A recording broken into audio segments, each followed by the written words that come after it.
आप सभी का हमारे भक्ति टाइम वीडियो में स्वागत है। और आइए आज धनतेरस पूजा क्यों करते हैं और उसकी वजह क्या है और उसकी कथा क्या है, आज हम आपको बताते हैं। धनतेरस का पर्व हिंदू धर्म के प्रमुख त्योहारों में से एक है, जिसे दिवाली के 5 दिनों के पर्व का पहला दिन माना जाता है। इसे धन त्रयोदशी भी कहते हैं, क्योंकि यह कार्तिक मास के कृष्ण पक्ष की त्रयोदशी तिथि को मनाया जाता है। धनतेरस का सीधा संबंध धन, समृद्धि और स्वास्थ्य से है।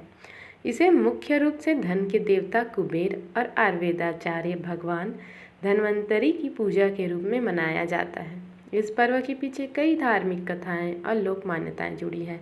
धनतेरस का महत्व। धनतेरस पर लोग अपने घरों में धन, सुख, समृद्धि और आरोग्य की कामना से भगवान धन्वंतरी, माता लक्ष्मी और धन के देवता कुबेर की पूजा करते हैं। इस दिन सोना, चांदी, आभूषण या बर्तन खरीदना शुभ माना जाता है।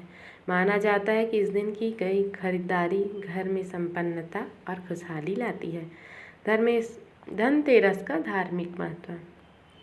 धनतेरस का धार्मिक महत्व मुख्य रूप से भगवान धन्वंतरी के जन्म से जुड़ा है, जो समुद्र मंथन के दौरान अमृत कलश के साथ प्रकट हुए थे। भगवान धन्वंतरी को आयुर्वेद का जनक माना जाता है, इसलिए इस दिन की पूजा आयुर्वेद और आरोग्य के क्षेत्र में विशेष महत्व रखती है। इसके अलावा इस दिन मृत्यु के देवता यमराज की पूजा करके यम दीपदान भी किया जाता है, ताकि घर के सदस्यों की दीर्घायु बनी रहे। धनतेरस की पूजा विधि। धनतेरस के दिन शाम के समय घर के मुख्य द्वार और आंगन की साफ सफाई करके रंगोली बनाई जाती है। इसके बाद घर की पूजा स्थान पर भगवान धन्वंतरी, देवी लक्ष्मी और भगवान कुबेर की मूर्तियों या चित्रों की स्थापना करके पूजा की जाती है। लक्ष्मी पूजन के साथ दीप जलाकर यमराज को अर्पित किया जाता है।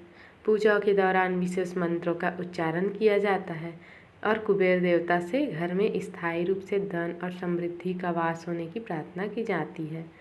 धनतेरस से जुड़ी कथाएं। राजा हेमपुत्र की कथा। धनतेरस की एक प्रसिद्ध लोक कथा है। राजा हेम के एक ही पुत्र थे।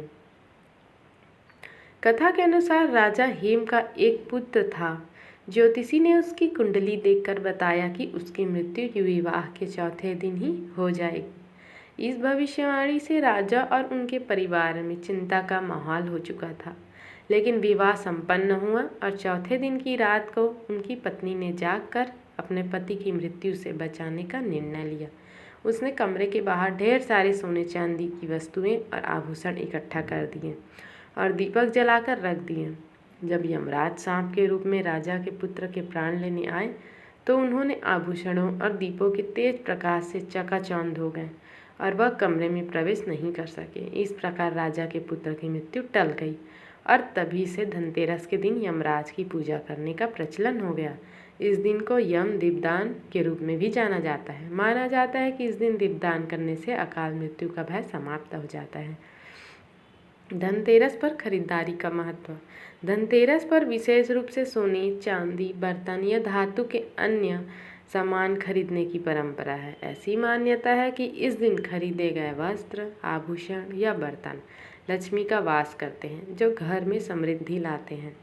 यह भी कहा जाता है कि धनतेरस के दिन की गई खरीदारी से खरीदी हुई वस्तुएं दीर्घकालिक सुख और सफलता प्रदान करती है। इसलिए इस दिन लोग सोना, चांदी, बर्तन और अन्य धातुओं के साथ साथ नए कपड़े और आभूषण खरीदते हैं। यम दीपदान का महत्व क्या है, आइए जानते हैं। धनतेरस पर यमदान के नाम से दीपदान करने की परंपरा है। माना जाता है कि ऐसा करने से अकाल मृत्यु का भय समाप्त हो जाता है। इसके लिए लोग घर के बाहर एक दीपक जलाकर यमराज को समर्पित करते हैं। यह दीपक घर के मुख्य दरवाजे के बाहर रखा जाता है, जिसे यमराज के मार्ग का प्रकाश माना जाता है। धनतेरस का पर्व धार्मिक और सांस्कृतिक परंपराओं का सुंदर मिश्रण है। यह दिन हमें धन, स्वास्थ्य और समृद्धि के प्रति सजग करता है और पूजा अर्चना के माध्यम से हमें भगवान धन्वंतरी, देवी लक्ष्मी और कुबेर का आशीर्वाद मिलता है। इस दिन की गई पूजा, दीपदान और खरीदारी से जीवन में सकारात्मक ऊर्जा का संचार होता है और सुख समृद्धि का आगमन होता है। धनतेरस का यह पर्व न केवल व्यक्तिगत लाभ बल्कि समाज में समृद्धि और आरोग्य की भावना को प्रोत्साहित करने के लिए भी है। यही आज का हमारा निष्कर्ष है। और फिर मिलते हैं अगली कथा में। अगर हमारी कथा आपको अच्छी लगी होगी तो चैनल को लाइक, सब्सक्राइब, शेयर फटाफट करें।